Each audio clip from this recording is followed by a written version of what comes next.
Chidora, ano ba yung dapat kong malaman? Ano? Teddy, sabihin mo na. Sa bagay. Alam mo kung ano yung dapat kong malaman? Last year pa namin alam, ma. Last year pa.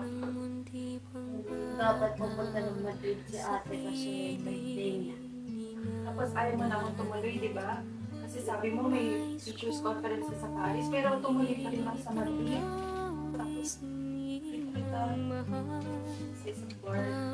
Pero hindi kita kinausap kasi alam ko nahihiya ka.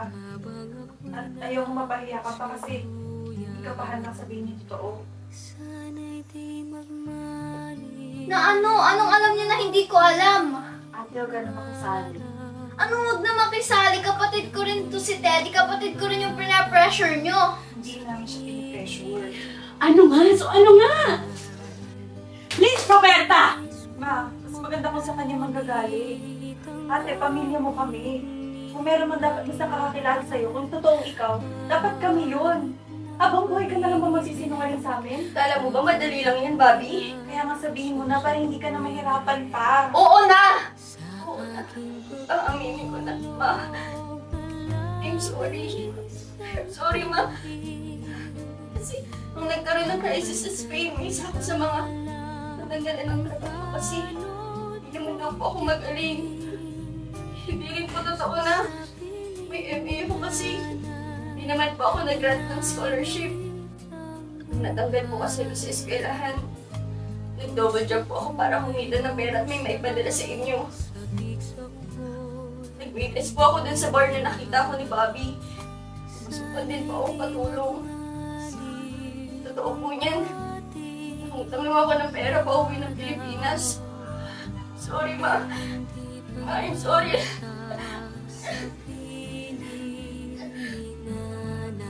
Do you really think na hindi kita maiintindihan? Alam ko naman na kahit anong mangyari, mahal na mahal niyo ako, pero ako po kasi yung may problema. Ako yung hindi makatanggap-tanggap talaga ako. Sa lahat ng anak mo, ako talaga yung pinakakulilat. Sorry, ma. Ate, Na kahit anong gawin ko, hindi ako magiging kasing galing ni Bobby.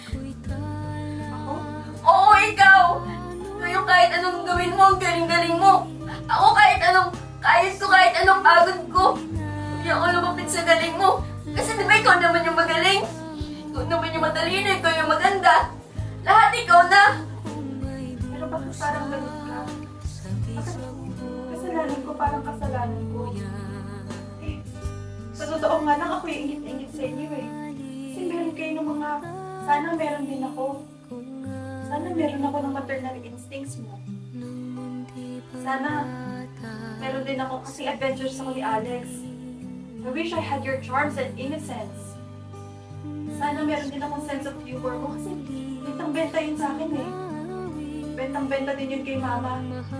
Kaya nga siguro lahat ng attention niya nasa iyo. are you saying that I'm unfair? Saying that you have your favorites. Hindi totoo yan. Ma, alala mo nung grade school ako, di ba? Graduate ako valedictorian, tapos ang dami kong medals. Tapos si Teddy, isa lang yung medal, pero siya lang yung pinuri mo. Tapos nung umuwi ako sa bahay, gutom na gutom ako. Nagalit ka sa akin, ma, kasi kinain ko yung tinira mong ulam para kay Teddy. Tapos, nung umuwi ka galing din, sorry, di ba may mga dala kang pants? Pero sabi mo sa akin, huwag ka munang pumili kasi pipili pa si Teddy eh. Siya yung panganay, dapat siya yung unang pumili. Sorry. I didn't know it that way. Ma, it's okay. It's okay kasi naiintindihan ko naman eh. Tinanggap ko naman na iba talaga yung trato mo kay Teddy tsaka kay CJ kasi sila yung paborito mo. Si Papa naman, si Alex, tsaka si Gabby. And it's okay. It's okay kasi importante lang sa akin. Binuhay niyo ako. Pinakain niyo ako, pinag-aral niyo ako, binihisan niyo ako, minahan niyo ako. Ayun ni Papa. Kaya, that's good enough for me. And growing up naman nandun si Alex. Siya lang naman yung may favorite sa akin eh. Noon. Kasi simula nang umuwi ako, wala na akong ibang narinig sa inyo, kundi sa mga ugali ko, mayabang ako, pichesa ako sa pagiging praning ko. I'm sorry kung napakatigas ng tingin niyo sa akin. Ang lamig-lamig ko, I'm sorry. Pero kinailangan ko lang gawin yun. I'm sorry. Bakit hindi naman totoo yun? No, CJ, it's okay. Kasi baka nga ganun lang talaga ako. Kasi pinili ko maging ganun. Or kinailangan ko maging ganun. Lalo na nung pumunta ako ng New York. Alex, baka tama ka nga. Baka nga ambisyosa ako. Baka nga masyadong importante sa akin yung career ko. Pero sana alam niyo na hindi ko yung ginawa para lang sa sarili ko. I had to be there for us. For the future of our family. Kasi nababaon na tayo sa utang eh. Sasakit ni Papa, tapos o-operahan pa si Mama. Si CJ magka-college pa, tapos si Teddy kailangan ng pera papunta ng Spain. Tapos ikaw, palit lang yung sahod mo. Tapos ikaw, Alex, wala kang permanenteng trabaho pero ayaw kitang umalis sa pagpipelikula kasi sabi mo, dyan ka masaya, dyan ka magaling, dyan magiging proud sa'yo si Mama. Kaya kahit gusto mo umuwi kasi mahirap, ang lungkot-lungkot mag-isa. Miss na miss ko kayong lahat pero kinaya ko, tiniis ko ang lahat. Nagpakatatag ako, nagpakatigas ako para sa ating lahat. Pero hindi naman porke matigas ako, wala na akong pakiramdam eh. Na hindi na ako nasasaktan kasi nasasaktan din naman ako. Sorry, anak. I didn't know you felt that way. Okay, Mama. Hindi kita sinusundan, ha? I'm sorry. I'm sorry, Ma. I thought I was being fair. Because in my heart, I love you all the same way. Kaya lang ako lagi nakatingin kay Teddy at kay CJ. Kasi sa inyong lahat, sila yung laging mahina, laging nagkakasakit, kailangan lagi ng atensyon. Pero kayo, you always been independent. Malalakas kayo, matatapang. I'm really sorry. I'm really sorry, mga anak.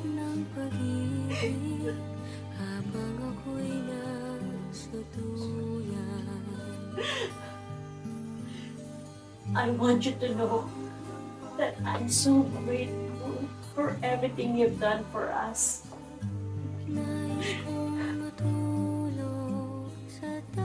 At ikaw din. I want you to know na mahal kita. Kahit sino ka pa, kahit ano ka pa.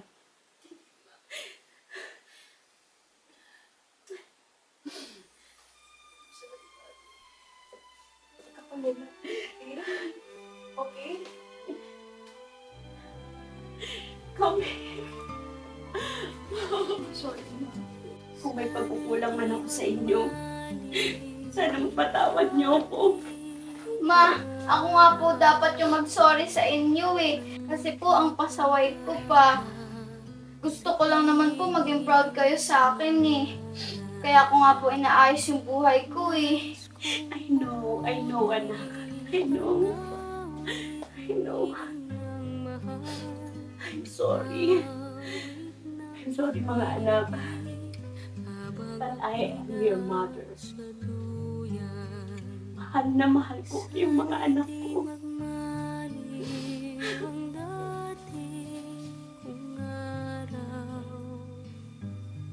Thank you.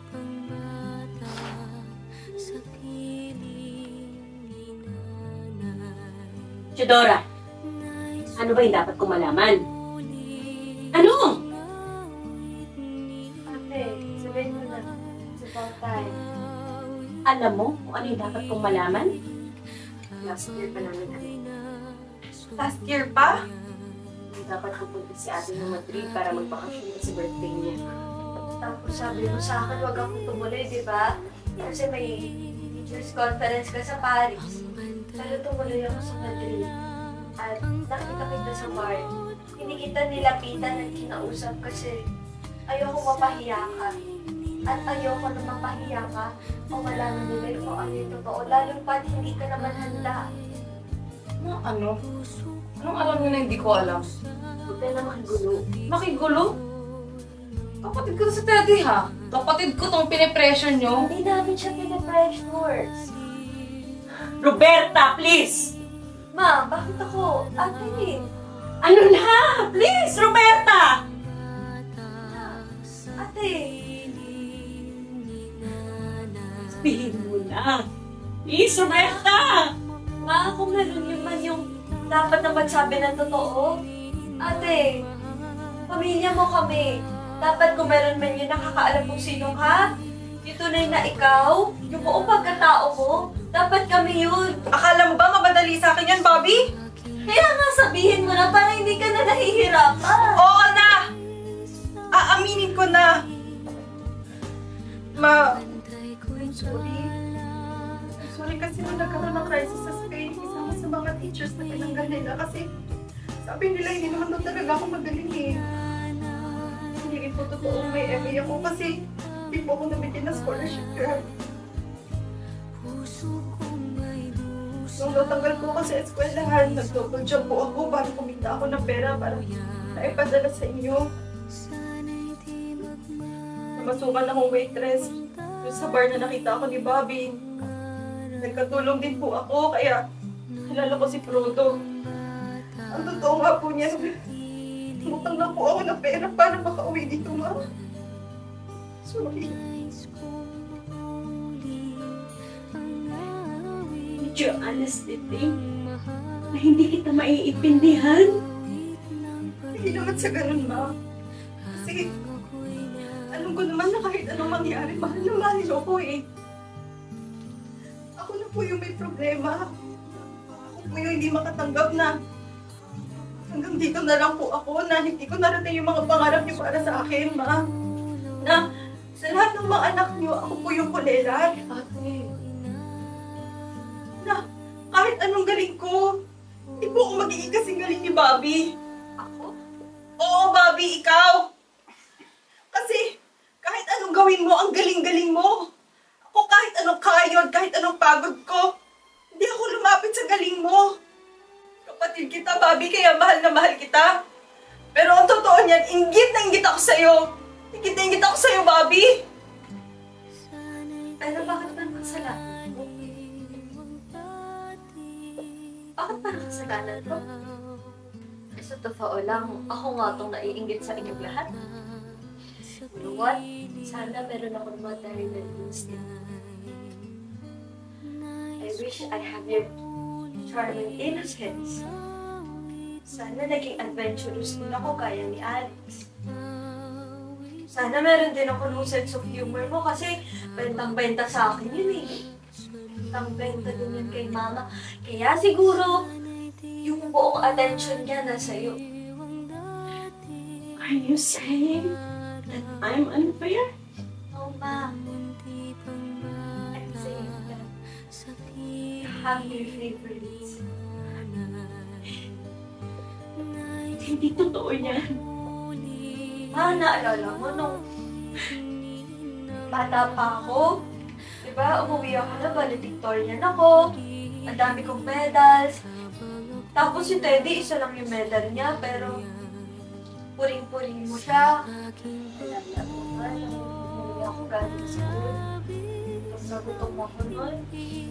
Tapos nagalit ka sa akin kasi inulam ko yung pagkain na tinabi mo para kay Teddy. Tapos, nagaling ka sa Divisoria nun.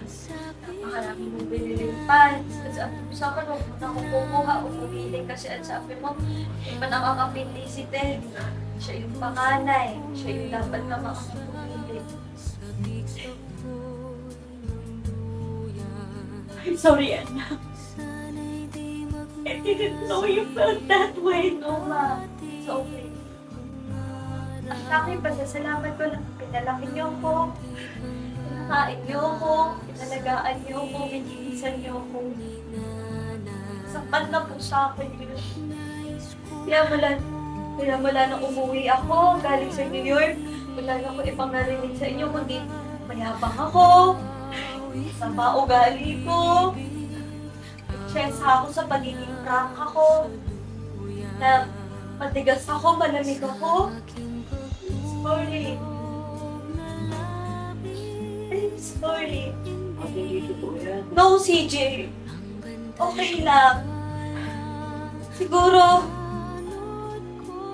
ambisyosa talaga ako eh. Gaya ng sabi ni Alex. Kasi pinagpatuloy ko yung career ko sa pagpunta sa New York. Pero kasi, hindi lang naman po para sa ako.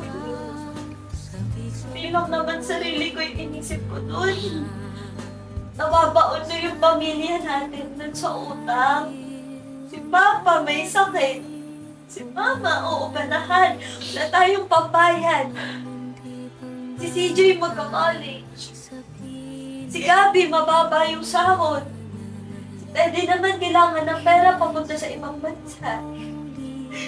At ikaw, ayaw naman kita patigilin sa pag-aartista mo. Kasi sabi ko sa akin, doon ka masaya, doon ka magaling, at doon magiging proud sa'yo si Mama. Kahit wala kang permanenteng trabaho.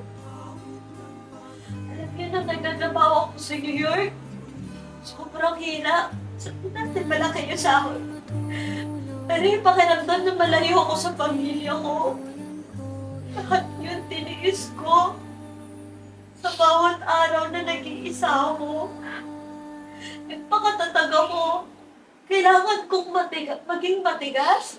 Kailangan kong maging malamig. Kasi kailangan kong tiisin lahat ng yun. Kailangan kong tiisin yung pagiging malungkot ko at yung pag-iisa ko. Para lang may maipadalang pera dito sa pamilya natin.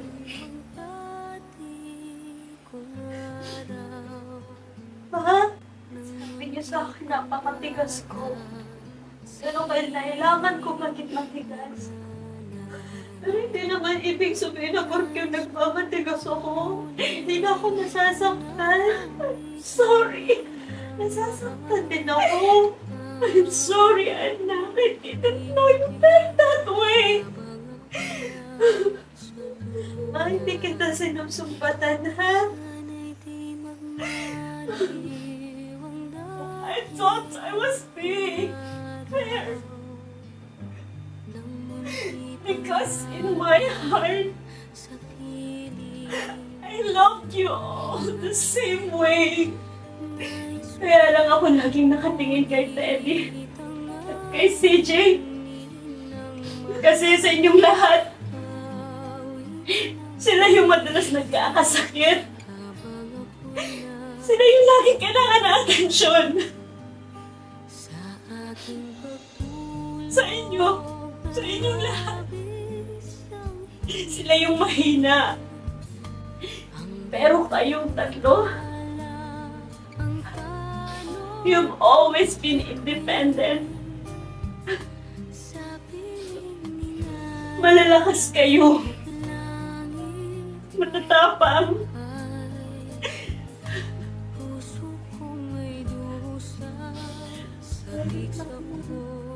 I want you to know that I'm so grateful for everything you've done for us.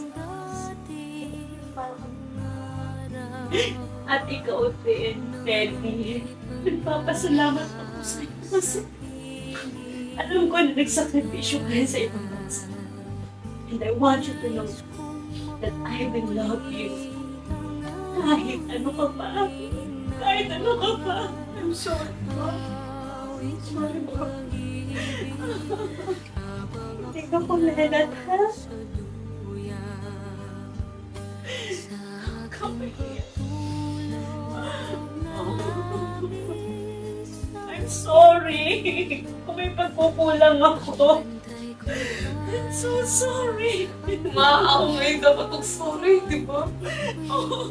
Kasi, ang dami kong pagkukulang. Ako ngayon pasaway. Mama, kahit pasaway ako. Natry ko naman na maging proud kayo. I know. Kaya inayos ko ang buhay ko. I know. I know. I'm really sorry. Thank you. I am not perfect. I am your mother. I will love you the perfect way. I know how. Ng mahal, awit ng pag-ibig, habang ako'y nasa duyan.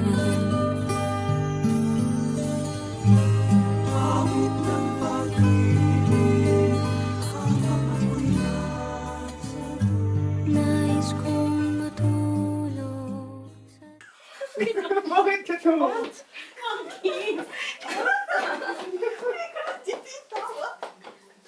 Okay. Bakit ka tumawa? Okay, joke. Sana mo katawa na lang. Okay, pick up sa akin. Tumingin ako dito. Okay, pick up sa akin. Tapos nakita pa sa isang car. Bakit? Hindi ako tumitingin sa kanya kasi nga May teacher's conference. At ayoko mapahiya ka pa.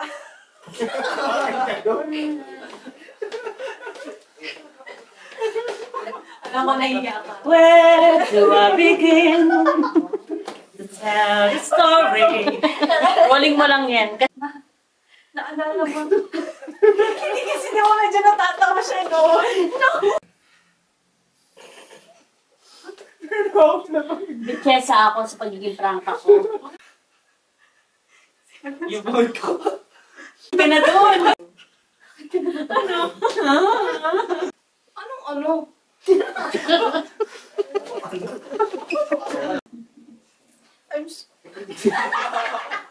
Naalala ko na naman yung senang yan. Pumigil na nga ako. Hindi ka kaya na. Promise, di mo na ako titingin. Nasa iyo. Nakaayos ko na yung buong Pick up pala. tayo sa